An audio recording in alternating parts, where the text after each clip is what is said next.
할렐루야, 감사합니다. 오늘 기도로 오늘 하나님 새벽 예배를 주님 앞에 올려드리겠습니다. 할렐루야, 하나님, 저희가 육신의 소욕을 이기는 방법에 대해서 하나님 말씀을 묵상하고 또 전하는 시간을 갖고자 합니다. 하나님 깨닫는 은혜 허락하시고 진리 안에서 저희가 하나님의 우리의 소욕을 이겨내고 예수 그리스도의 십자가로 우리 육신의 정욕을 못 받고 자기 부인을 통해서 온전히 세워가는 귀한 삶이 되게 하여 주옵소서. 감사드리며 예수 이름으로 기도합니다. 아멘. 오늘 육신의 소욕을 이기는 방법에 대해서 오늘 갈라디아서 5장 16절과 17절 그리고 24절 말씀을 통해서 은혜를 나누고자 합니다. 자, 제가 읽겠습니다. 내가 이르노니 너희는 성령을 따라 행하라. 그리하면 육체의 욕심을 이루지 아니하리라. 육체의 소욕은 성령을 거스리고 성령은 육체를 거스리나니 이 둘이 서로 대적함으로 너희가 원하는 것을 하지 못하게 하려 함이니라. 그리스도 예수의 사람들은 육체와 함께 그 종욕과 탐심을 십자가에 못 박았느니라.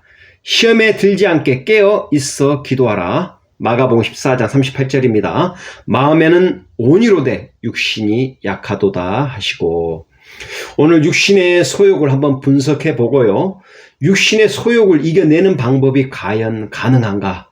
오늘 말씀의 사례를 성경 인물을 보면서 한번 나눠보고요. 또 육신의 소욕을 제거하는, 극복하는 방법에 성경에서 어떻게 말해주고 있는지, 결론으로 이것을 실천하고 우리 몸을 체득화하고 인식의 변화, 가치관의 변화, 그리고 반복적인 삶의 학습과 적용을 통해서 육신의 소욕을 이겨내는 방법에 대해서 은혜를 나누고자 합니다. 첫 번째로 육신의 소욕을 분석해 보겠습니다. 우리에게는 어떤 욕구가 있죠? 가장 먼저 뽑으라면 전 식욕인 것 같아요. 우리 이장이 이대하다. 평생 얼마나 많은 양을 우리가 뭘까요? 아마 수십 톤, 어마어마한, 태어나서 마지막 하나님 부르실 때까지 어마어마한 양, 우리의 육신보다 더 한 집 한 채 값은 아마 먹어 적긴다 하게도 가언이 아닐 것 같습니다. 그만큼 우리 식욕은 또 우리가 살아가는 에너지죠. 그리고 먹음과 동시에 당연히 나와야 되겠죠. 배설욕구, 그 다음에 속욕, 우리가 수면욕, 그 다음에 어떤 사람은 일에 워커홀릭이 돼서 일의 욕심, 어떤 사람은 어떤 것을 이루는 것에 대해 성취욕구가 있습니다. 그리고 재물과 또 소유욕에 대한 우리가 강한 욕망이 있고요. 또 어떤 분은 명예에 대한 욕심, 그 다음에 권력에 대한 욕심, 그 다음에 쾌락을 추구하고자 하는 욕심, 내 자신을 자랑하고 많은 사람들에게 내 존재감을 알리고자 하는 자랑하는 마음, 그리고 여러 가지 내 자녀들에 대한 이 자식에 대한 욕심, 여러 가지가 있다라고 보게 됩니다. 그래서 성경 말씀은 이렇게 이야기하고 있습니다. 욕심이 잉태한 즉 죄를 낳고 죄가 장성한 즉 사망을 낳는다라고 의인화한 말씀을 설명해 주고 있는데 참 재밌습니다. 욕심이 잉태해서 바로 죄를 낳게 되고 죄가 장성해서 결국은 사망에 이른다라는 이 말씀이 우리에게 주시는 참 시사하는 바가 크다 하겠습니다. 결국은 소결론으로 사망은 욕심, 탐심에서 비롯된다라는, 기결된다라는 사실이죠. 자, 육신의 소욕을 이겨내는 게 과연 가능할까요?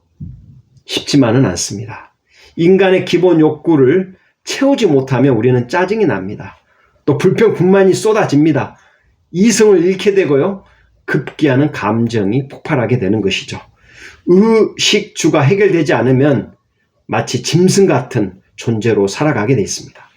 매일매일 먹어야 하고 또 집, 안식처가 해결되어 쉬고 잠을 자야 하고요. 몸을 보호해줄 옷을 입지 못하고 헐거벗고 살 수는 없는 일이죠. 결론적으로 쉽지 않습니다. 기본 욕구가 채워지지 않으면 더 이상의 것들을 생각할 수 없는 연약한 존재가 바로 인간입니다. 성경 인물 가운데 아담과 하와, 하나님의 명령에 불순종하여 먹음직하고 보암직하고 지혜롭게 할 만큼 탐스러운 선악과를 따먹고 말았습니다. 그게 바로 탐욕이고 하나님 안에 불순종으로 그 결과가 바로 처참한 에덴 동산에서 추방되고 인류에게 죄와 죽음의 결과를 가져온 사건이 되는 것이죠. 그러니까 하나님 말씀보다 더 앞설 때 우리 인류에게는 파멸이 뒤따르게 된다라는 거죠. 아담과 하와가 이제 가인을 낳습니다. 아벨을 낳습니다. 그러나 가인, 그 분노와 그 시기로 인해서 동생 아벨을 인류 최초로 살해하게 되는 아픔을 가져오게 됩니다. 이 가인은 분노와 시기와 그 질투에 감정을 컨트롤하지 못해서 바로 저주받고 유리하고 방황하는 삶을 그때까지 받게 됩니다. 분노를 다스리지 못할 때, 그렇죠? 분노를 다스리지 못할 때 그 상황이 죄로 이어지고 또 한 공동체를 파괴하는 최악의 상황까지도 몰고 간다라는 사실이죠. 아브라함은 어떻습니까? 그 자신의 생명을 보존하기 위해서 아내를 루이로 속이고 팔게 됩니다. 바로 생명의 이역. 그 다음에 에서는 어떻죠? 팥죽 한 그릇에 야곱에게 장자권을 팔아버립니다. 바로 식욕, 배고픔의 욕구를 채우기 위해서. 삼손은 어떻습니까? 데릴라에게 그 정욕을 이기지 못하고 블레셋 이방 여인을 취하고 데릴라의 깨에 넘어가 나신으로서 하나님의 그 비밀을 누설하게 되고 결국은 그에 대한 대가로 눈이 뽑히고 포로가 되어 블레셋에 끌려가고 굴욕적인 삶을 살고 최후에는 회개하고 장렬한 죽음을 맞게 되는 것이죠. 엘리사의 종 게하시는 재물욕에 빠져 욕심을 내어서 거짓을 숨기다가 결국 나병이 즉시 임하고 후손들에게도 임하는 그 소유욕에 대한 최종적인 그 아픔을 겪게 됩니다. 수많은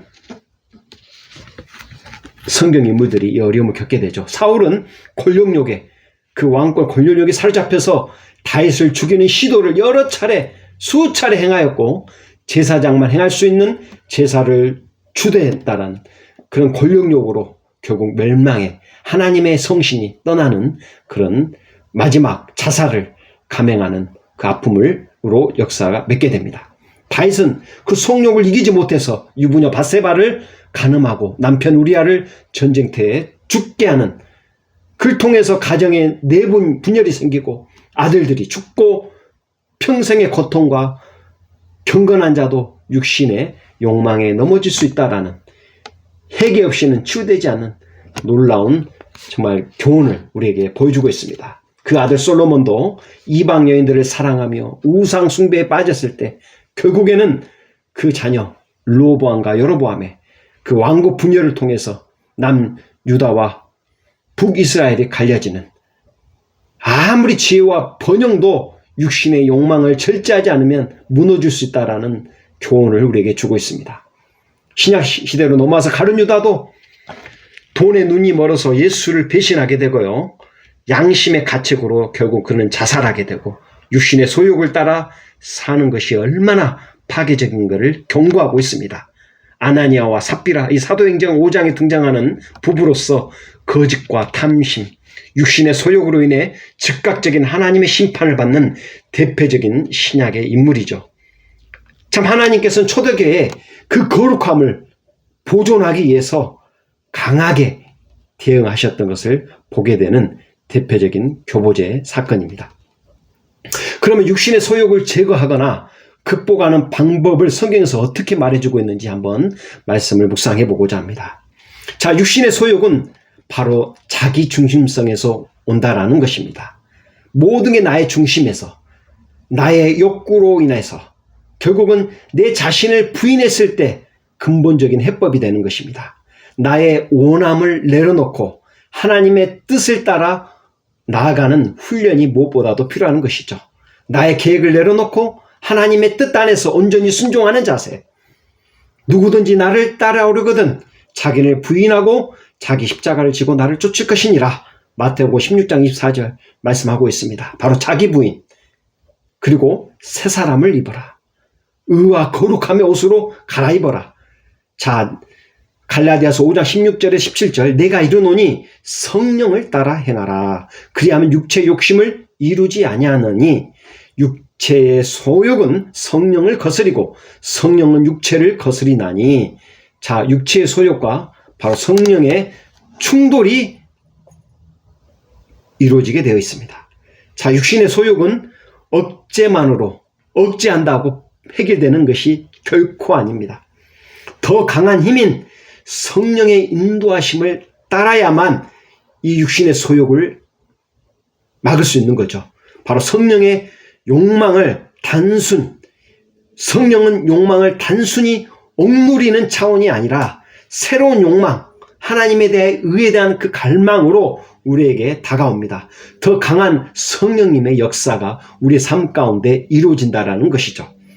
자, 너희는 유혹의 욕심을 따라 썩어져가는 옛사람을 벗어버리고 오직 너희 심령이 새롭게 되어 하나님을 따라 의와 진리의 거룩함으로 지으심을 받은 새 사람을 입으라라고 에베소서 4장 22절에서 24절까지 말씀해 주고 있습니다.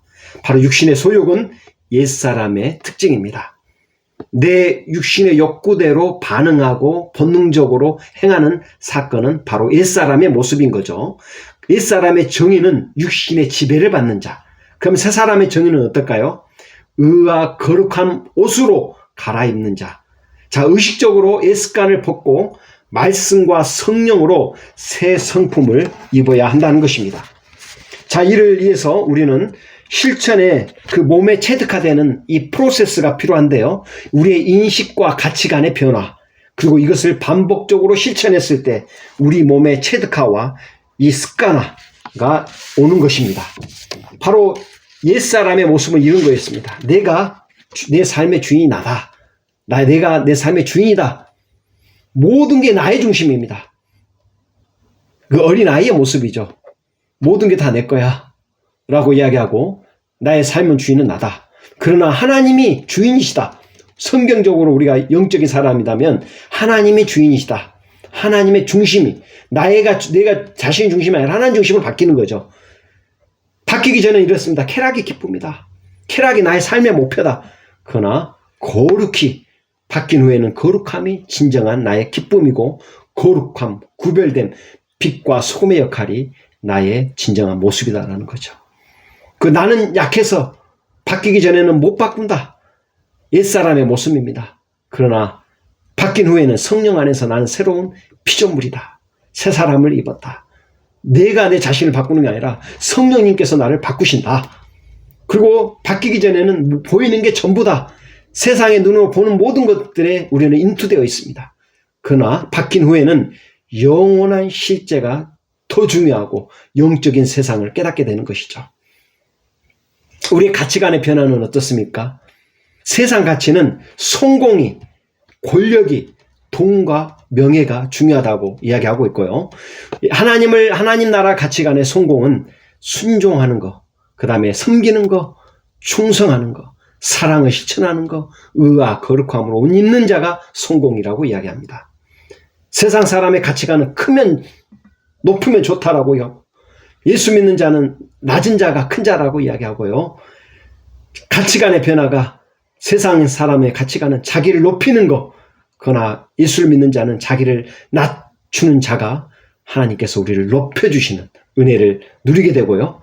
돈이 행복을 준다라고 세상 사람은 이야기하지만 우리는 하나님의 나라가, 하나님이 나의 기업이시다는 것, 하나님의 것이, 하나님의 모든 것들이 우리는 상속자라는 것, 그리고 나의 권리가 우선이라고 이야기하는 세상 사람들에게는 우리 믿는 자는 나보다 남을 더 낮게 여기는 이 모습이 우리의 비치는 모습입니다. 또 이를 통해서 우리는 반복적인 삶과 학습에 적용하게 되는데 이 매일 변화된 삶을 살아가기 위해서 저는 이렇게 제안하고 있습니다. 쉽습니다. 선포 기도문을 낭독하고 하루를 시작했으면 좋겠습니다. 바로 삶을 단순화시키고요. 신앙생활에 방해되는 요소를 가감히 제거하는 것입니다. TV를 많은 시간을 할애한다면 TV 보는 시청을 줄이고요. 유튜브나 SNS로 나의 모든 시간들을 많이 허비하고 있다면 그것을 절제하는 거죠. 그 내 안에 내주하시는 성령님을 인정하고 성령 안에 거하시는 이끄시는 대로 순종하는 것이고요. 자기를 부인하고 정욕과 탐심을 십자가에 매일 못 박는 것. 그리고 의와 진리와 거룩함으로 옷을 갈아입는 것입니다. 예수님은 지식 전달이 아니라 지키게 하라라고, 즉 삶으로 적용되게 하라고 명하십니다. 제자들을 통해서 반복적으로 예수님을 따라다니며 예수님이 하신 것을 보고 듣고 실패하고 다시 배우며 훈련받고 그 신앙의 습관이 되어야 우리는 삶이 바뀌게 되는 것입니다. 말씀을 읽고 기도하고 회개하고 묵상하고 침묵하고 섬기고 절제하는 삶을 반복을 통해서 깊어지는 내면의 경건의 훈련이 결국 육신의 소욕을 꺾는 실제적인 힘이 된다는 것이죠. 성령님을 통해서 성령님이 이끄시는 대로 나의 의지로 그 육신의 소욕을 억제할 수는 없습니다.